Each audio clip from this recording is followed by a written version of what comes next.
नमस्कार विद्यार्थी मित्रांनो.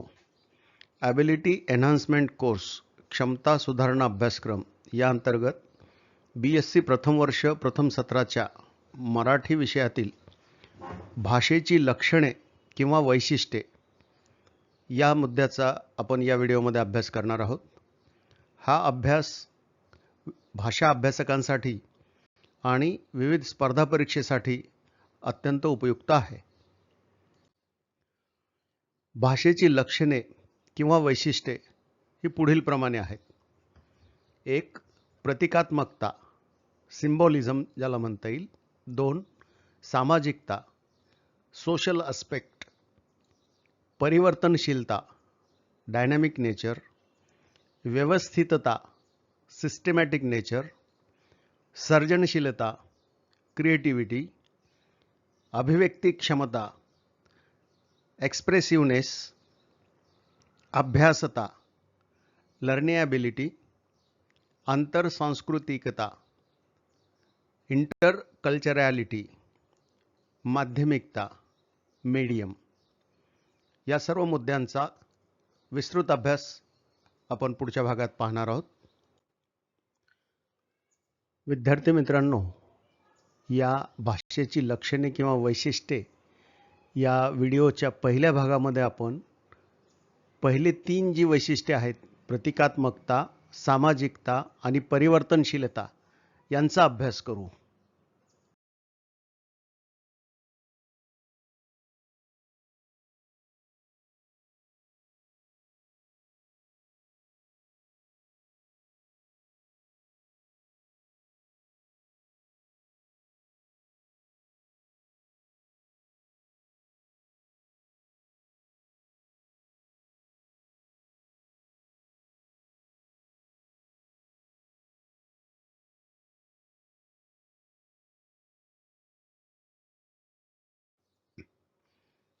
तर प्रतिकात्मकता, सिम्बॉलिझम म्हणजे काय?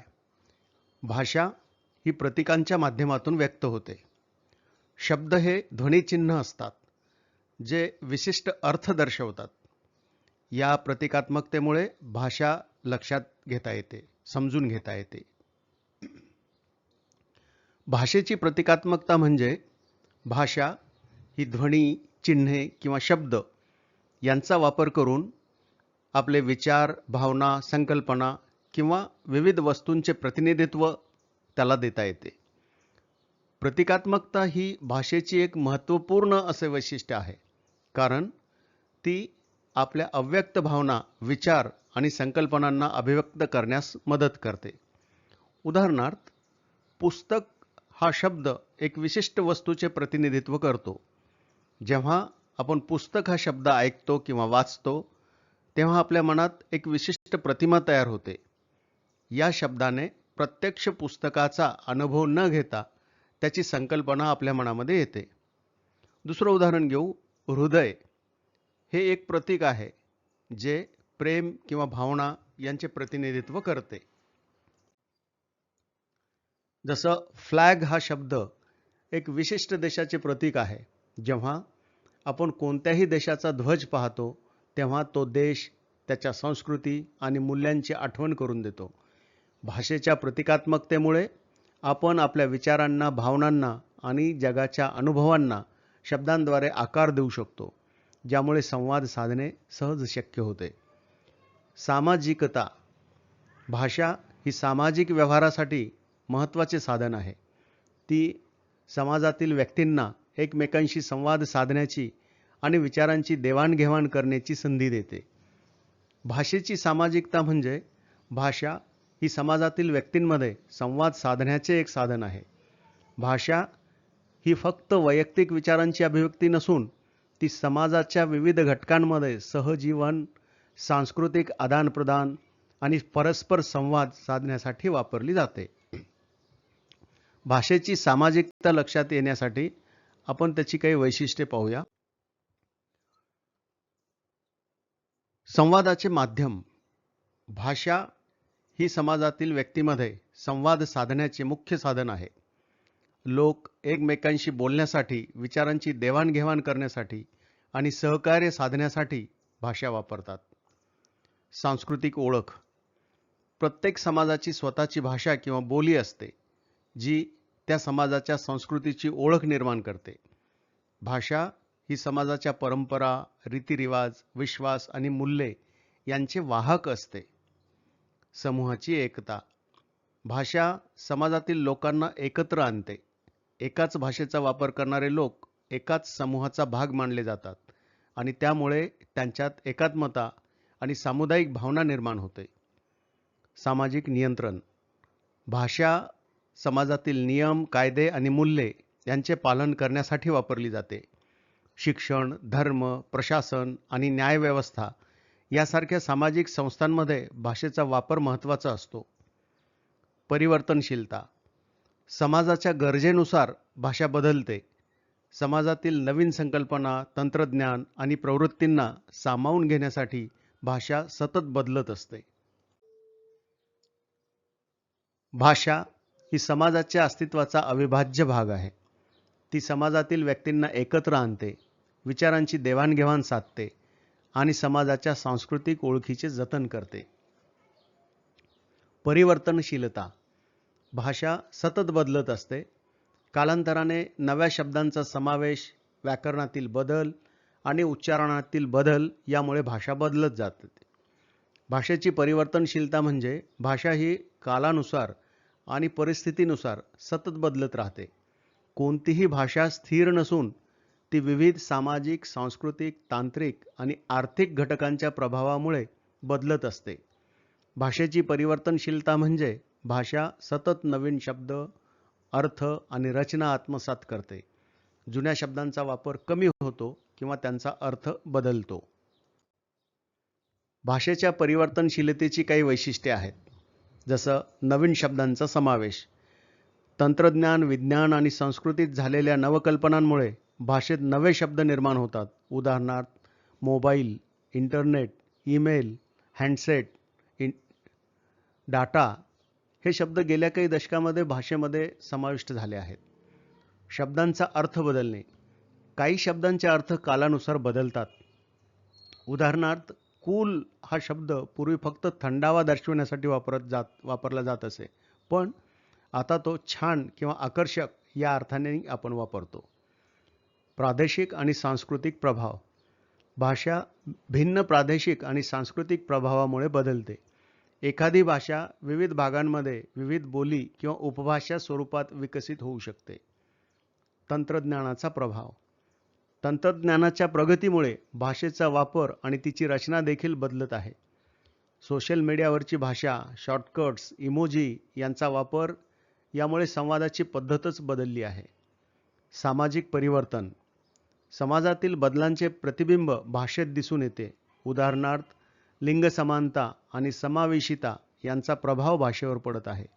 त्यामुळे अनेक भाषांमध्ये जेंडर न्यूट्रल शब्दांचा वापर वाढला आहे. काही उधारीची शब्दावली सुद्धा भाषेला मिळालेली असते. एक भाषा दुसऱ्या भाषेतील शब्द स्वीकारते. उदाहरणार्थ मराठीत इंग्रजीमधून अनेक शब्द घेतले गेले आहेत, जसे की कॉफी, सायकल, स्कूल इत्यादी. हिंदी आणि मराठी भाषेत इंग्रजीमधून घेतलेले शब्द आता या भाषांचा मुख्य भाग झाले आहेत. हे शब्द आता इतके साधारण झाले आहेत की ते मूळ भाषेचेच वाटू लागले आहेत. भाषेची परिवर्तनशीलता ही तिच्या जीवन क्षमतेचे आणि ताजेपणाचे लक्षण आहे. भाषा सतत बदलत राहणे हे समाजाच्या बदलत्या गरजांचे आणि जीवनशैलीचे प्रतीक आहे. व्यवस्थितता. भाषा ही नियमित आणि व्यवस्थित असते. तिचे व्याकरण, वाक्यरचना आणि उच्चारण नियमानुसार असतात. भाषेची व्यवस्थितता म्हणजे भाषेचा वापर विशिष्ट नियमानुसार आणि पद्धतीनुसार होतो.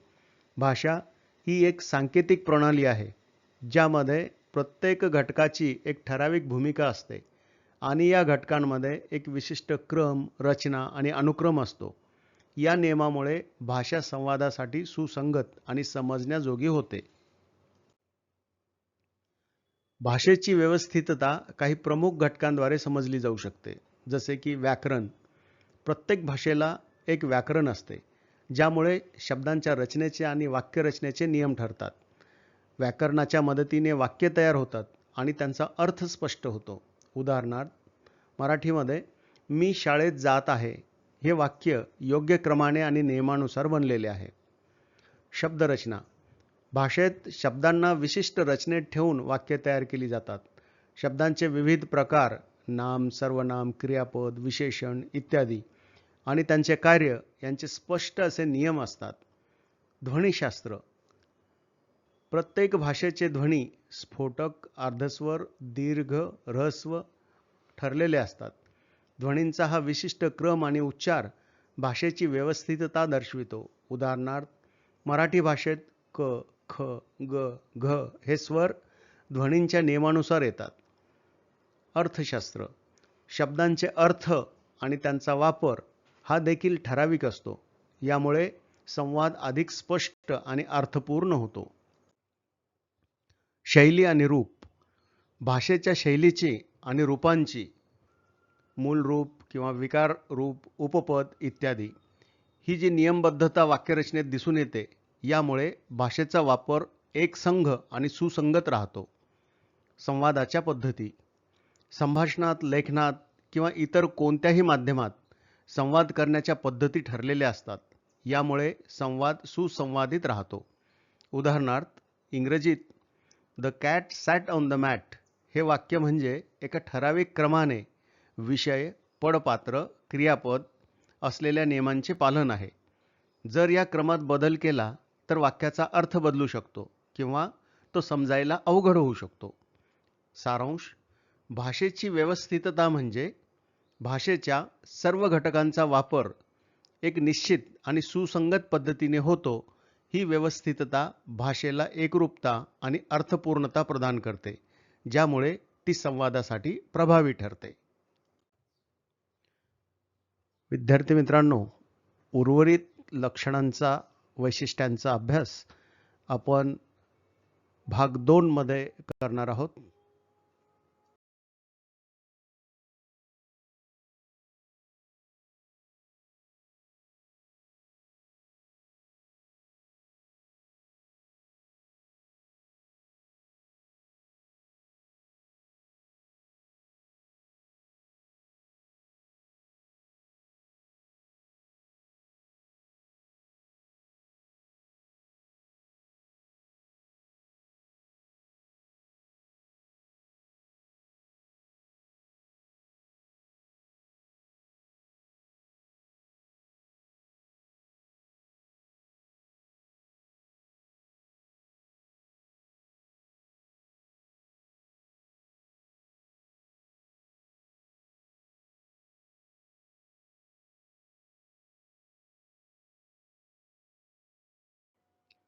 विद्यार्थी मित्रांनो, अशा पद्धतीने आपण भाषेची लक्षणे किंवा वैशिष्ट्ये अभ्यासली आहेत.